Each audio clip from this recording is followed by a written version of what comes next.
His passive gives us a little bit of defense with up to 50% damage resistance. Now I chose to replace his number 2 with Wrathful Events for some versatility. Now if you don't care too much about Wrathful Events, you can go with Nourish, which will give us more damage across all damage sources in the build. That's on top of the extra energy. I got 2 slightly different mod configurations for our melee weapon if you want to play with Wrathful Events or Nourish. All of the other mod configurations will be the same regardless of which ability you play with.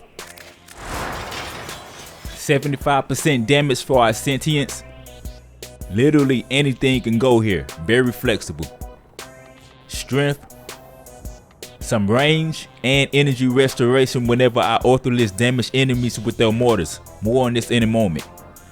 Energy, more strength, duration, even more strength.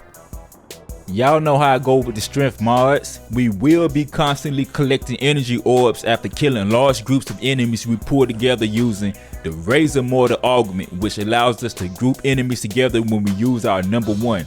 The radius you can pull and drag enemies is affected by range, which brings me back to Archon Stretch for the second part of this mod, which give our Ortholysts 70% fire rate and electricity damage, which will activate their energy restoration.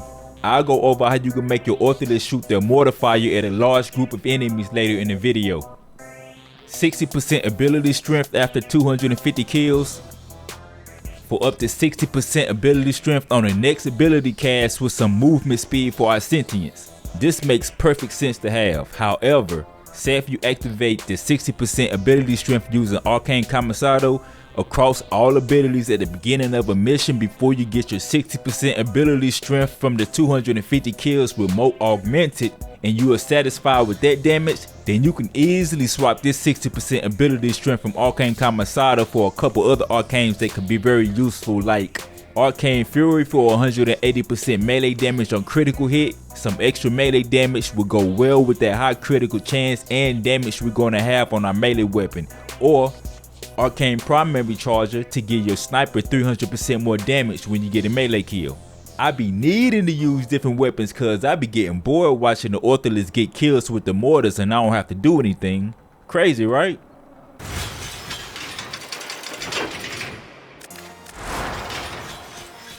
Our unique trait basically summons Thor whenever we get kills.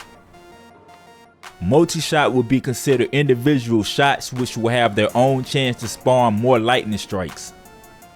For up to 320% critical chance when aiming. If you aren't that great with headshots, don't worry, our companion will get plenty of headshots for us to keep this buff active.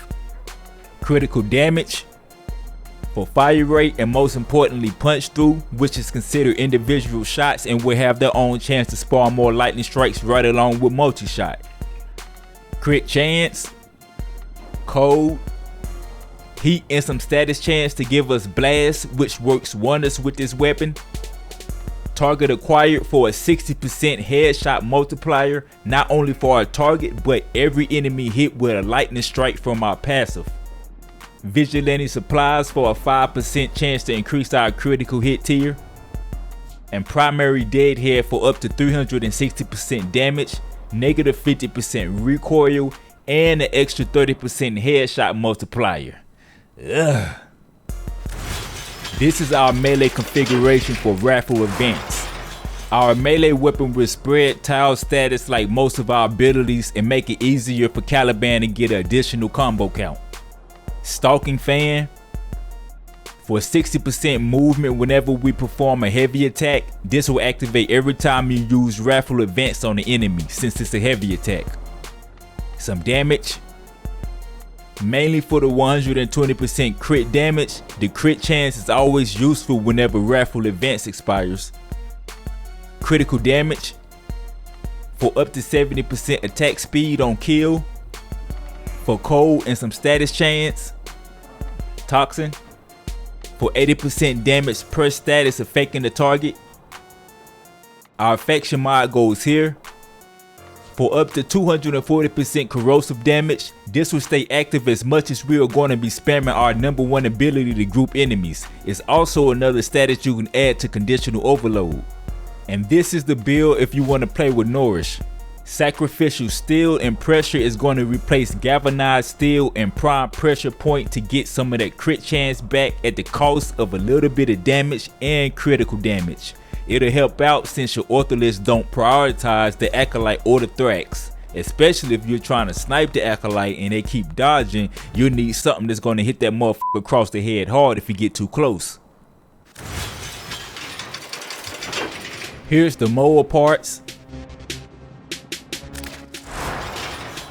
Anti-grav grenade will levitate enemies. Doesn't happen too often since we're always pulling enemies, but when it does, it's kind of fun to focus all of your attention on how you want to kill those floating enemies.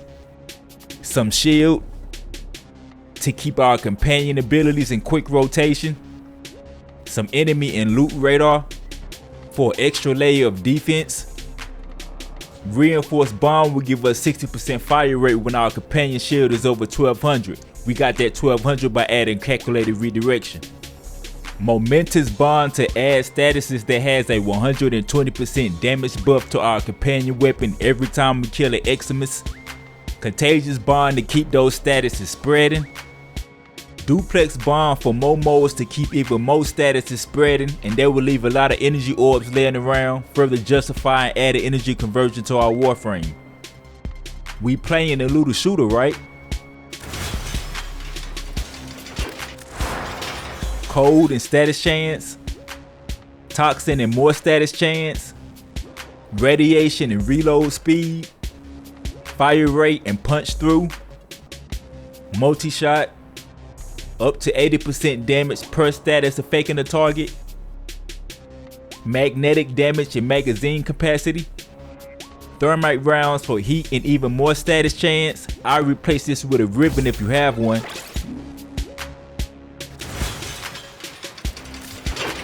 Now for the shards, you're gonna have 2 purple shards for 74% melee critical damage, 2 purple shards to add 90% electricity damage to our sniper, and 1 red shard for overall ability strength. These are all optional, so use whatever shards you want. I only chose these shards for overall weapon damage since our sentience already hit hard, which brings me to showing y'all how to direct the mortar fire from your Ortholysts to hit large groups of enemies.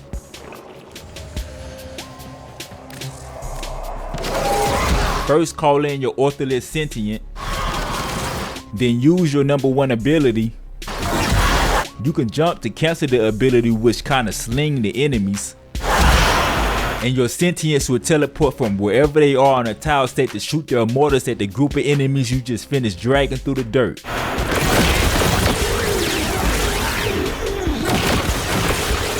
Rinse and repeat. Appreciate y'all for watching. Like the video and subscribe to the channel for more builds. I'm heading back to the lab to see what else I can cook up for y'all. Peace.